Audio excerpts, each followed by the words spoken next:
Welcome to all on my YouTube channel ExpandTube. I am Jamesh Kumar Ballare, lecturer in Department of Computer Engineering, Government Polytechnic, Gondia.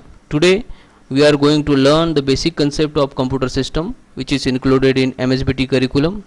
Do you know why this subject is included in curriculum? We all know that our Honorable Prime Minister and Honorable Chief Minister always promote digitalization in India, because digital platform is one of the best way to connect the people, to serve the different facility to the people. For that, every people should know the basic concept of computer that enable the people to use of the computer. That's why in all the field, which may be art, commerce, science, engineering, medical, etc., this kind of subject has been included. If you want to do the job in government office or the government approved organization, then you should have the knowledge of computer. For that, MKCL, that is Maharashtra Knowledge Corporation Limited, was promoted by the Department of Higher and Technical Education, Government of Maharashtra, that run the MSCIT certification course, that is Maharashtra State Certification in Information Technology. If you have any other government approved computer certification course, then only you are exempted from the MSCIT course. Otherwise, it's compulsory for all the students. Fundamental of ICT, that is Information and Communication Technology, same as the MSCIT course. Before starting off our course, we will go through MSBT's curriculum for this subject. You can see here, this subject is compulsory for all the branch in diploma.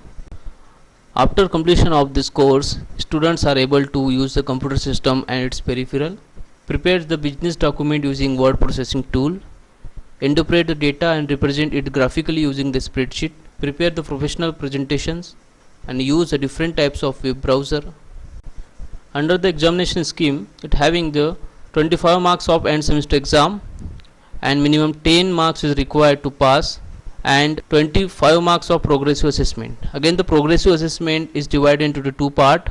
60% marks, that is 15 marks on progressive assessment, and 40% marks on, that is 10 marks on micro project. In the first unit of fundamental of ICT, we will learn basic of computer system, internal components, external devices, application software, and network environments. Under the basic of computer system, we will learn the definition of computer, overview of hardware and software, and block diagram of computer. Computer stands for Common Operating Machine, purposely used for technological and educational research. Many of the researchers, scientists, and philosophers defined the computer in his own way. Computer is a general purpose electronic device that accepts the data as an input, manipulate the data, that is a process, produce the information based on the instruction, that is the output, and store the result, that is the storage. Or you can define in different way. A computer is a general purpose electronic device that accepts the raw data, process it according to the sets of instructions, and required to produce the desired output. You can define in different way also. Computer is a general purpose electronic device which performs the arithmetic and logical operation according to the sets of instruction given by the user and produce the desired output. If you know the concept of computer system, then you can define the computer system in your own way. The concept is that it take the input, it process on input, and it produce the desired output. We know very well that invention is not taken place in a day. It's a long journey and many scientists has been involved in this invention. This is well known tools. We all use this, that is abacus. Before the 1500s in Europe, calculation were made with an abacus, invented around the 500 BC, available in many of the cultures. Another one is Pascaline. In 1642, Blaise Pascal, that is a French mathematician, philosopher, invented a mechanical calculator called as Pascaline. In 1671, Gottfried Wilhelm Leibniz, that is German mathematician, philosopher, extend the Pascaline to do the multiplication, division, square root, and this device is called stepped reckoner. None of these three machines had memory and they required the human interventions at each steps. Another mechanical engine, that is a difference engine, is developed in 1822 by the Charles Babbage, also called as the father of computer. But this engine is not built completely due to the funding problem. After that, in 1837, Charles Babbage's work on the another engine, that is analytical engine, which contained the ALU, arithmetic and logical unit, basic flow control and punch card, which is more advanced than of the difference engine, but this project is also shut down due to the funding problem. We human beings never satisfied with our works. We always try to do the best work in each and every generation. In the first generation of computer, which is taken place from 1940 to 1955, where the computer were using the 20,000 vacuum tube. Vacuum tube is nothing but the sealed glass tube containing the near vacuum, which allow the free passage of the electric current. 7200 crystal diode, 1500 relay, 70,000 resistor, 10,000 capacitor, 15 millions hand shoulders as in the electronic component of first generation computer. In first generation computer, machine language was used, that is the binary language 0 and 1. In first generation of computer, input was given through the punch card, paper tabs and result in the form of printout. Computer were as big as a room in size, that's why it occupied the more space and consumed the more power. Cost was very high, it's not for commercial use. So you can see here the image of first generation computer. The size, you can see here the size is same as the room size. After that, in the second generation of computer, which is taken place from 1956 to 1963, where vacuum tube was replaced by the transistor. Now, the transistor is nothing but is a semiconductor device used to amplify or switch the electric signals and electric power. Size of transistor was much smaller than the vacuum tube, that's why the size of computer also reduced, because in the first generation of computer there is a 20,000 vacuum tubes was used. In the second generation of computer, assembly language was used, that is nothing but the low level language, the symbolic code which is converted by the assembler. It consumed the less power than of the first generation of computer, and also it is a faster and reliable. Size of the computer were come down and price of the computer were also reduced. You can see here, this is the second generation of computer. In third generation of computer, which is from 1964 to 1971, integrated circuit were used, which is made up of small crystal of silicon semiconductor. Structural programming language C and COBOL was used, which is nothing but the mid-level programming language.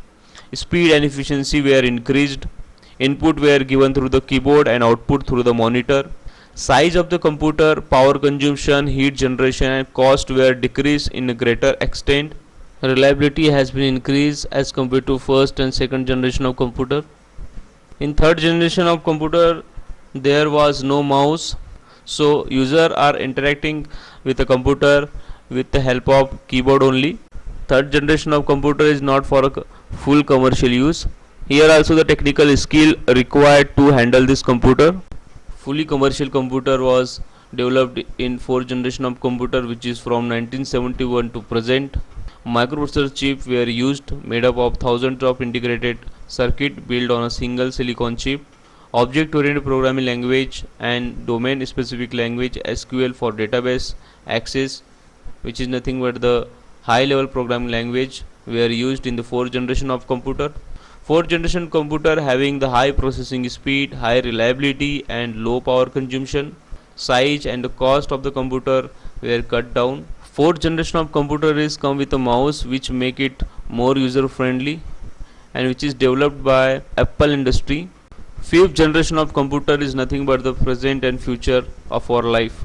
Computer, those are dealing with artificial intelligence, expert system and the robotics. These computer are still in the development phase and the main goal is to respond to the natural language. As the human are communicating with each other with the help of natural language, we also try to develop the such type of computer which is communicate with us with the help of natural language.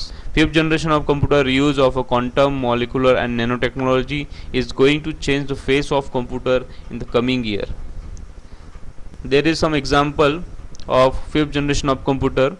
Saudi Arab has been granted the citizenship to the humanoid robot Sophia, which is a AI based robot. Google has been launched the Google Assistant, is a AI based virtual assistant which primarily available in the smartphone. Google Assistant can engage the two-way communication. If you want to book the appointment, then you have to set the date and time. Google Assistant will book your appointment as per of the given slot. Computer having the hardware and the software. Hardwares, it includes the physical component of computer system. Hardware consists of input device, output device, memory, ICs, diode, register, crystals, boards, insulator, etc. Software, it is a collection of program to bring the computer hardware system into the operational. The software is categorized as operating system, utilities, language processor, application software, etc. Hardware, it's a visible part of the computer, whereas the software is a logical part of the computer. This is the block diagram of computer, which consists of the input, central processing unit, and output device. Again, CPU is divided into two parts: control unit and arithmetical logical unit. CPU is like a brain and heart of the computer and responsible for the processing all the instructions which are given by the user to the computer. Control unit control all the activities or operation which perform inside the computer. It receives the instruction or the information directly from the main memory of the computer. When the control unit receives the instruction set, it converts the instruction set into the control signal. These signals are sent to the central processor for further processing. Control unit understand which operation is to execute, when execute, and in which order. Take care of the step-by-step processing of all the operation inside the computer. Arithmetic and logic unit is a combination of digital electronic circuits that can perform the arithmetic operation on integer binary number. It performs the addition, subtraction, multiplication, division, and logical and comparisons operation. Data is transferred to the ALU from the memory unit when required. After the processing of the output, it return back to the memory unit for the storage. Computer accept the data from the input device like keyboard, mouse, scanner, and produce the output with the help of output device like printer, like monitor, like projector. Now let's see what is in the box. This is our motherboard. On the motherboard there are different types of components are connected with each other. All the components are interconnected with each other with the help of north bridge and south bridge. North bridge connect the CPU, central processing unit, random access memory, and accelerated graphics port AJB port, and south bridge connect the BIOS, basic input output system, PCI slot, IDE slot, USB. Motherboard never operate on 240 voltage of current. For that SMPS is used, which is connect on the 20 pin ATS power connector, that is advanced technology extended power connector, which fulfill the power requirement of all the components on the motherboard. To improve the functionality of motherboard, we use the PCI slot where we place the different components like NIC card, like sound card. On accelerated graphic ports we place the video card.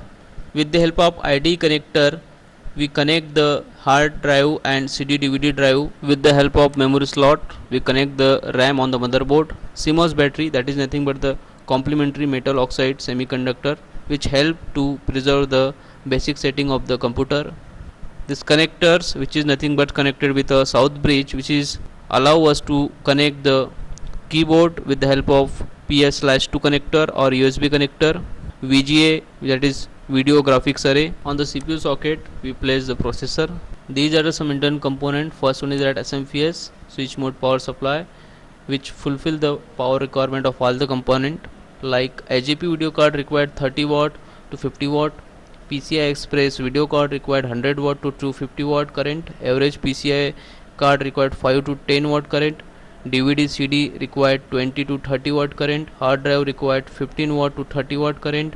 CPU fan required 3 watt current. Motherboard required 50 watt to 150 watt current. RAM required 15 watt per 1 GB. Processor required 80 watt to 140 watt current. Second one is that expansion card, which add the new features to the computer. Third one is that motherboard, where all the components are placed together. Fourth is that RAM, random access memory, which hold the data at a time of process. Fifth is that drive case, where the CD DVD drive or the hard drive is placed. Next is that hard drive, which is nothing but primary storage type. Next the expansion slot. Next central processing units, which perform the different calculations and manage the flow of information. CD DVD ROM, that read the information stored in the compact disc, and floppy drive, which is outdated now and replaced by the USB pen drive. This is expansion card, that is nothing but the audio card which is placed on the PCI slot. This is NIC card which enable the computer to connect with another computer, same which is also placed on the PCI slot.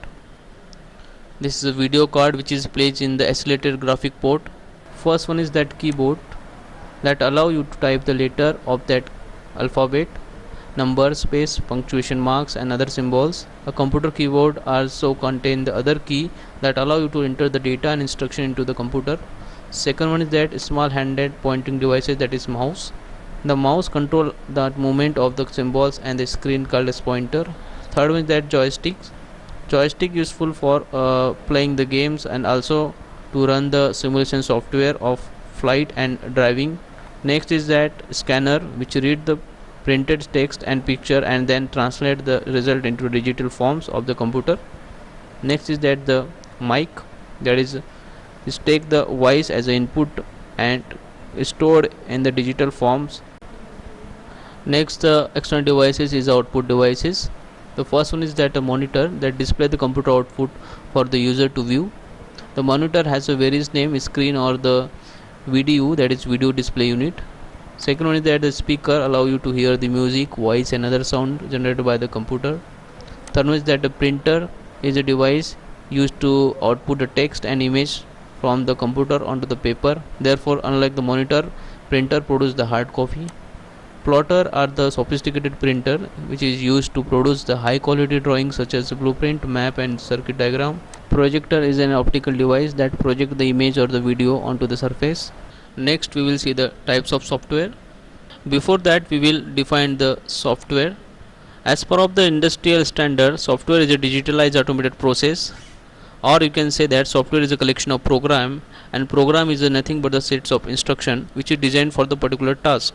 Under the types of software we will see the system software, application software, open source software and proprietary software.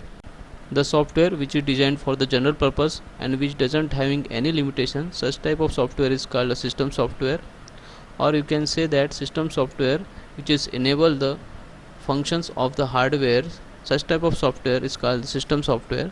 System software included the operating system and all the utilities that enable the computer to functions. System software is a term referring to any computer software that manages and controls the hardware so that application software can perform a task. For example, operating system which manage the hardware resources and make a computer functional. Second is that compiler which convert the high level programming language to the low level machine language. Loader is a part of OS that is responsible for loading the program and library. Linker is one kind of program that take the one or more object files generated by the compiler and combine them into the one executable file. Interpreter which directly execute the instruction written in the programming or the scripting language. Driver which operate or control the particular types of device that is attached to the computer. Next is application software, the software which is designed for the specific task only. Such type of software is called application software. Generally the application software contain the restriction, that is for what purpose it is designed, and for the same purpose we need to use it. You can say that application software include the program that do the real work for the user. These all are the example of the application software, that is a payroll system, inventory control, manage student database, word processor, spreadsheet and database management system, video player, video editor, paint, notebook, browser, etc. This all software perform some specific tasks. They are not behave like operating system. These are some application software: word processing software, spreadsheet software, database management system, photo editing software, video editing software and graphics manipulation software. Next is open source software.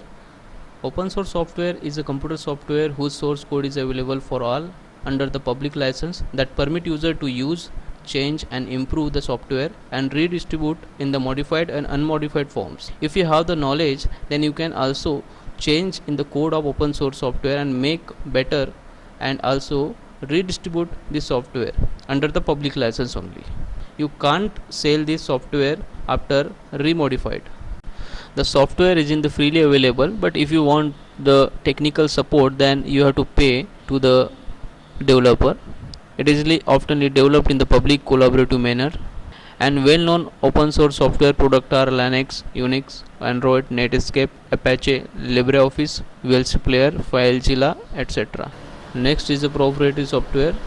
The software which is a non-free software which requires the license. Such type of software is called proprietary softwares. The software with having the restrictions on using, copying and modifying as enforced by the proprietor. Restrictions on use, modification and copying is achieved by the either legal or the technical means and something both. These are some example of proprietary software, that is CAD, antiviruses, Microsoft Office, Adobe Flex, .NET Framework, Photoshop, MS-DOT, MySQL, NetBeans. These are nothing but the proprietary software. If you have learned something from this video, then like this video, share this video and subscribe this channel.